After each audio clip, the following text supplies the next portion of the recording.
There are a couple of guys on the waiver wire you can pick up and start every week. And if you're in a competitive league, some of these guys might be rostered, but in most leagues, they're available. I'm wearing no pants right now.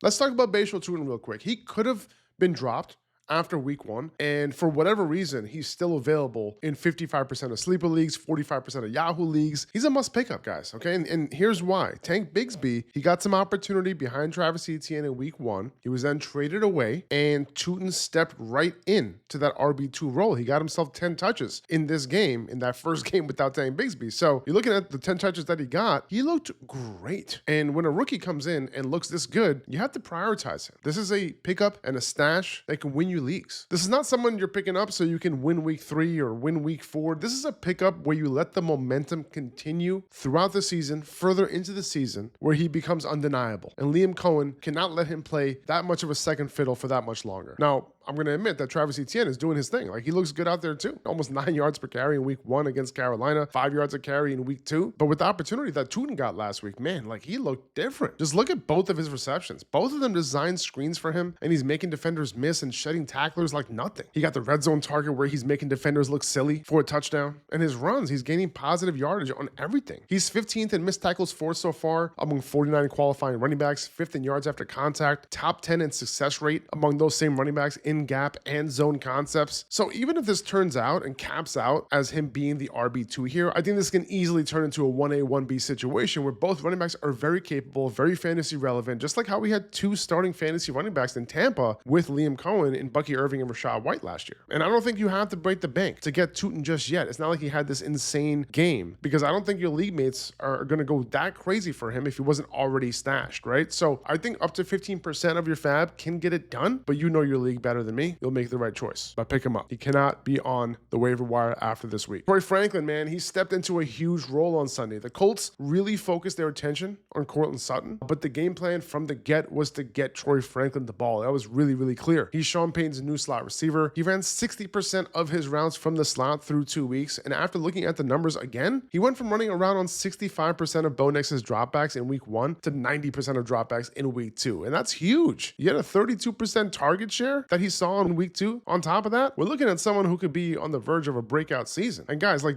do you know who was 3rd in career yards per route run in the Power 5 behind Marvin Harrison Jr. and Malik Neighbors as prospects coming out last year? Troy Franklin. He was also 4th in first downs per route run in last year's class as well. He broke out at 19 years old. He had a 28% career dominator rating, and by the way, that's really good. So when you look at the potentials of this role out of the slot, where he doesn't have to be as physical, which is really the knock on his game given his small frame, the potential is there when you look at, what he was able to accomplish in college, and he was a really, really good target earner in college as well. And I don't want to ignore that potential. So I'm going to go grab him wherever I can. I'm spending up to 20% if I have to, especially if I need a receiver, maybe even more in deeper leagues. But in deeper leagues, I'm guessing he's rostered, but he might still be available in your league. He's someone you can grab and just plug into your lineup next week as your wide receiver 3, and we'll see where that ends up going. And by the way, I'm not worried about Courtland Sutton. It looks like the Colts really, really tried to take him away. So keep starting Courtland Sutton as the wide receiver 1 on this team. Let's talk about Wan'Dale Robinson and the huge game he just had with Russell Wilson. 8 catches for 142 yards and a touchdown,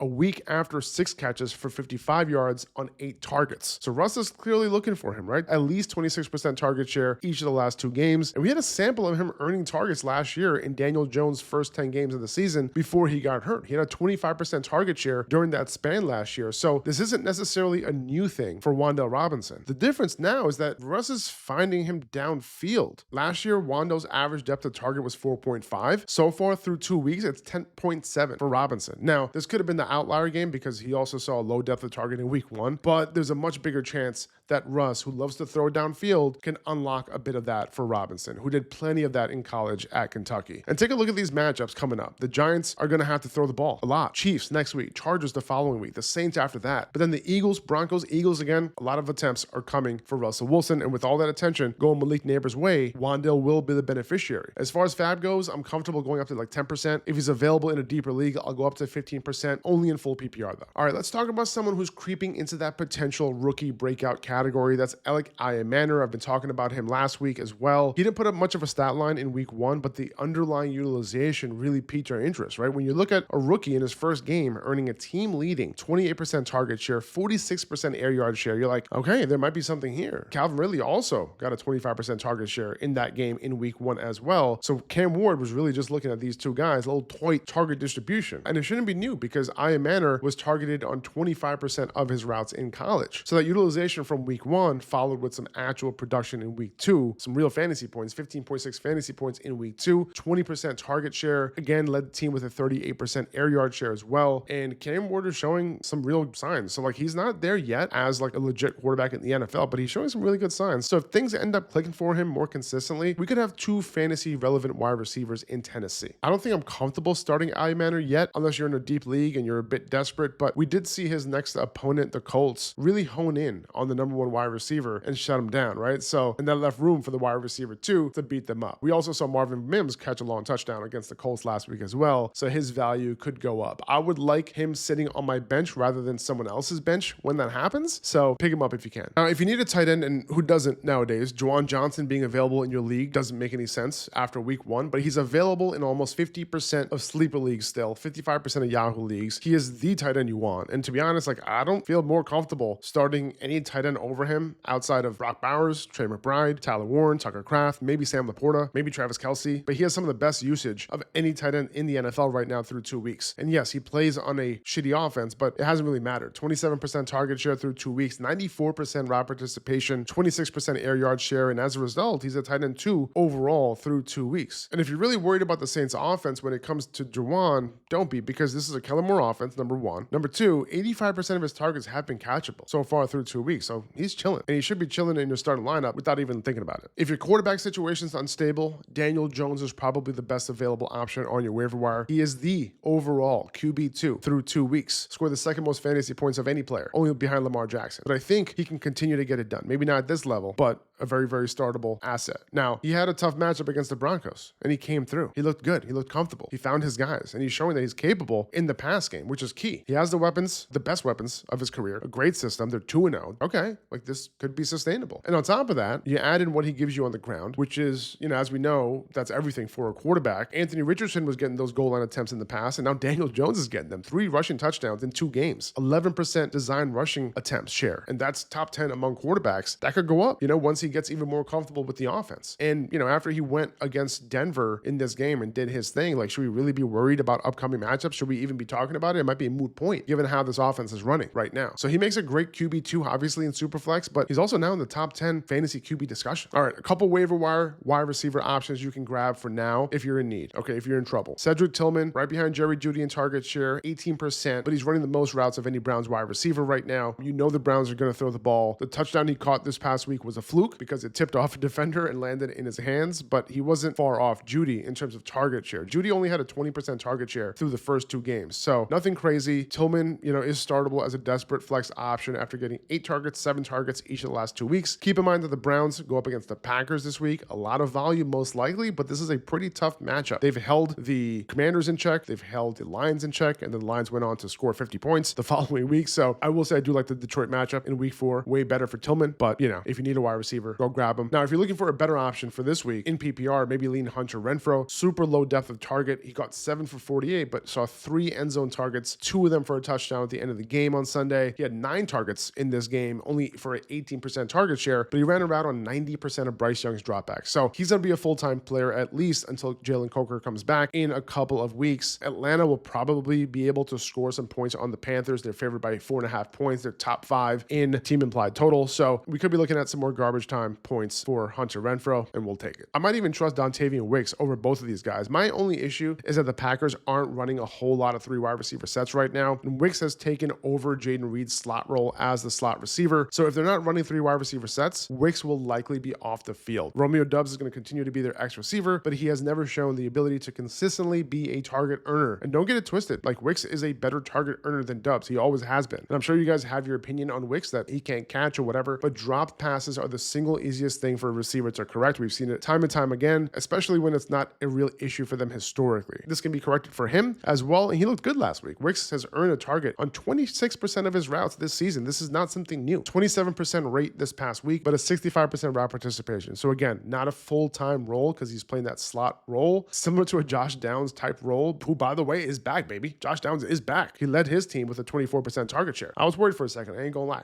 There's no way I can go a whole podcast without talking Josh Downs. But back to Wicks. Wicks, very good separator. Nice little boom bust wide receiver for your fantasy lineup this week. Out of the guys I mentioned, I'm kind of most excited about him. The last three guys, I think he has the highest ceiling while Jaden Reed is out for the foreseeable future. And I'm very interested in him for that Cowboys matchup in 2 weeks. Now, I might as well touch on Matthew Golden real quick. 63% route participation through 2 weeks. Not great. He's also a part-time player who hasn't been able to earn targets. 8% target share through 2 weeks. Not someone who should be in lineups right now, but continue to hold him. Almost connected with Jordan Love a couple times for some big plays, but he might be limited to that for now. All right, a lot of questions around players we can drop. Let's go through it real quick. Evan Engram, drop his ass. I got a lot of shit for my Evan Engram take after week 1. Oh, he was hurt. You don't know what you're talking about. Well, before he got hurt in week 1, he only ran a route on like 40% of dropbacks. That was not good. And in this game, off the injury report coming in, 58% route participation, 7% target share. Not going to get it done. Move on. Find someone else in the waiver wire that you can stream. I'd rather start guys like Chico Conquo, Jatavian Sanders, tight ends who are actually involved in the passing offense. Calvin Austin, not dropping him just yet. He got some good usage in week 1, only a 10% target share in week 2, but he is running 90% of the available routes. He's being targeted downfield. It could continue. He could get some splash plays from Aaron Rodgers. He leads this team in air yards through 2 weeks, which is hilarious considering DK Metcalf is on the team. Oh, Arthur Smith is there. You guys enjoying DK Metcalf on your rosters? Yeah. Justin Fields, man, not dropping him just yet. Absolutely nightmare of a game last week. I get if you don't want to start him this week in week 3, but don't drop him. Like, I think, we saw the upside in week 1. They were completely unprepared for this game against the Bills. Let's see if they can bounce back against the Bucs, because if they do, the Dolphins matchup in week 4 will be extremely enticing. I'm dropping Mark Andrews, guys. It might be over. Lamar's balling, but Andrews only had 1 catch in each of the first 2 games, 6% and 10% target shares. Not startable. Let's move on with our lives and pick up another tight end. Jaden Reed, he's going to be out for another 5 to 7 weeks. The role isn't amazing. He's going to be a wide receiver 3 when he's back at best for fantasy. I'm already debating dropping wide receiver 3s that I can start next week, let alone that's going to come back once half the season's over. But don't waste the bench spot. Go ahead and drop him. Jaden Higgins, I get it. We're waiting for the breakout, but I'm dropping him. Not only is he running behind Xavier Hutchinson right now, he's still competing with Jalen Noel for snaps. Christian Kirk is going to come back and likely take some routes away as well. He could even move right ahead of him completely. This is too ambiguous of a situation. I'm dropping him. I don't want to waste the bench spot. Braelon Allen, dropping him. He's not that good. This is Breece Hall's backfield. We told you that before the season. Drop him. And Kaleb Johnson, it's going to take forever. Jalen Warren just had a great game. No reason to take him off the field if you're the coaches. Maybe you can just pick up Kaleb Johnson a little bit later in the season. Like, hopefully you drop him now, and then maybe in a couple weeks, you see like a little bit of a sign of life, and then you can pick him up. I'm not wasting a bench spot on him right now. And what's the upside? Arthur Smith limited Bijan Robinson in his rookie year. So,